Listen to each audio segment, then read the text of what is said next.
तुम इन ब्रह्मा विष्णु महेश को complete God मान रहे थे, कोई ब्रह्म को परमात्मा मान बैठा। पुण्यात्माओं, एक समय 5 अंधे थे और उन्होंने सुना कि भाई गांव में हाथी आया हुआ है। तो वो कहने लगे, वो आपस में उन्हें सलाह करी, चल हाथी देख कर आते हैं। वो चले जा रहे थे, आगे से उन्होंने किसी ने बताया भाई हम हाथी देखेंगे। तो वो आदमी बोले, भाई हाथी के ऊपर देखोगे तुम आंख ना और नियन दो। वो कहने लगे, भाई हमारे हाथ आँखों का काम करें, हमने नो बता दो हाथी किसी है, हम हाथ ला कर उन्हें आइडिया लगा लेंगे।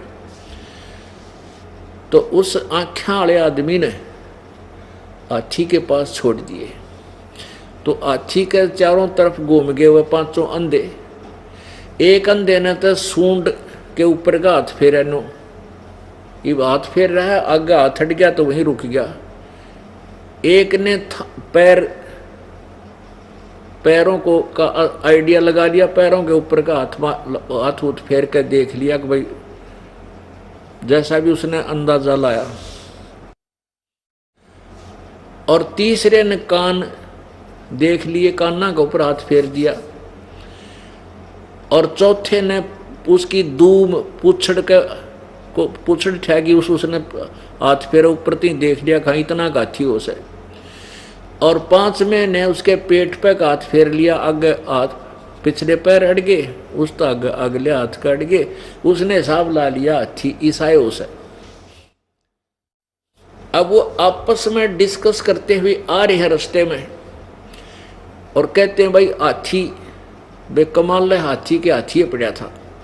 तो एक कहने लगा, भाई हाथी के देखा, जिसने सूंड देखी थी, सूंड का आइडिया लगाया था उसका, वो कहे भाई हाथी बताऊं किसा हो से, बता हाथी हो से पाइप कैसा, क्योंकि उसने सूंड का देख रखा था, आगे हाथ गए नहीं, उसने सोच लिया इतना ही हाथी से। और जिसने पैर देखे थे वो कहने लगे, हाथी तू गलत बता रहा, मैं बताता हूँ हाथी कैसा था। कैसा था?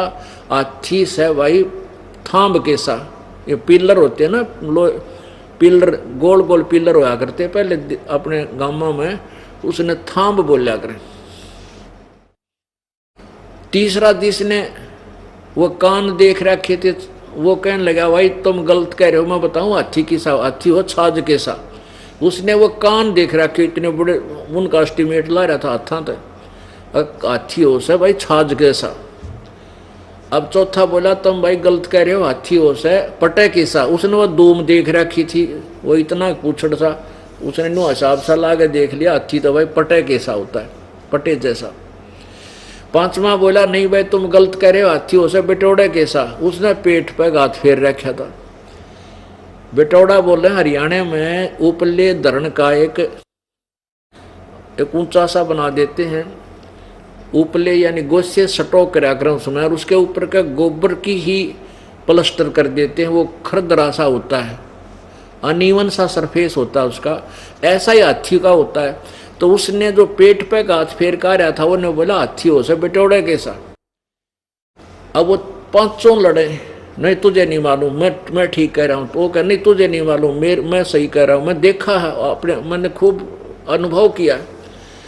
अब उनको आंखों वाला समझाता है कि सूरदासो ये सारा मिला का हाथी है, तुम तो खाम खान लड़ रहे हो।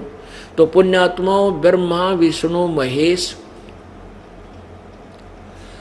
और ब्रह्म और परब्रह्म और पूर्ण ब्रह्म, ये उस परमेश्वर के अंग हैं, ये अलग नहीं है। ये अनुभवहीन ज्ञानहीन लोग लड़ाई करते थे उन अंधों की तरह। कोई कहे ब्रह्मा विष्णु महेश फाइनल गॉड है, कोई कहना ब्रह्म तो ऊपर कुछ है को ना, बस परब्रह्म है, पूर्ण है।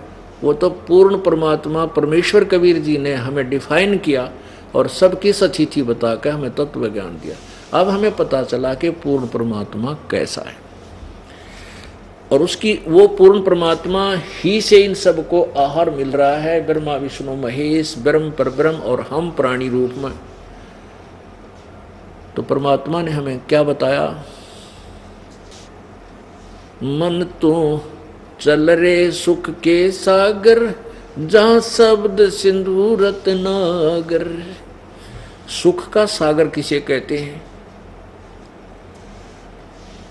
जहां दुख नाम की वस्तु ना हो, ना कोई बुखार आवे, ना कोई ताप चढ़े यानी कोई जवर नहीं आवे, ना किते कैंसर होवे, ना बीपी हाई हो, ना लो होवे, ना कोई बालक मरे, ना आप मरे, किसी प्रकार का कोई कष्ट नहीं। वो स्थान है सत्यलोक। गीता जी अध्याय नंबर 18 के श्लोक नंबर 62 में कहा है कि हे अर्जुन, तू सर्व भाव से उस परमेश्वर तत्व ब्रह्म, उस परमेश्वर की शरण में जा जिसकी कृपा से तू परम शांति और शाश्वत स्थान, परम शांति यानी जहाँ पूर्ण रूप से सुख होगा, और शाश्वतम स्थानम यानी उस सदा रहने वाले स्थान माने लोक को, स्थान को, धाम को प्राप्त होगा, उस सतलोक को प्राप्त हो जाएगा। अब सुख सागर किसे कहते हैं? शंखों लहर मेहर की उपज कहर नहीं जा कोई, दास गरीब अचल अविनाशी सुख का सागर सोई। शंखों लहर मेहर की उपज और कहर नहीं जहाँ कोई, दास गरीब अचल अविनाशी सुख का सागर सोई।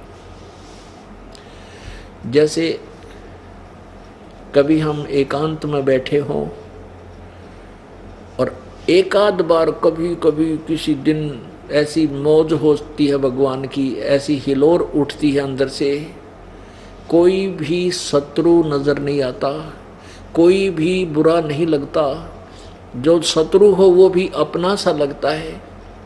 वो एक मेहर की लहर आई थी, वो एक हिलोर उठी थी मेहर की, और उसके जाने के बाद उसी तरह ज्यों का त्यों कैर फिर टूट जाता है। उसको ऐसे कर दूंगा, उसको ऐसे कर दूंगा, वो ऐसे कैसे बोल गया है, वहाँ ऐसा नहीं हुआ, वो नाश हो गया, वह बात बिगड़ गई, फलाना काम हो गया। ये कैर की लहर हमारे ऊपर हमेशा बरसती रहती है, उठती रहती है।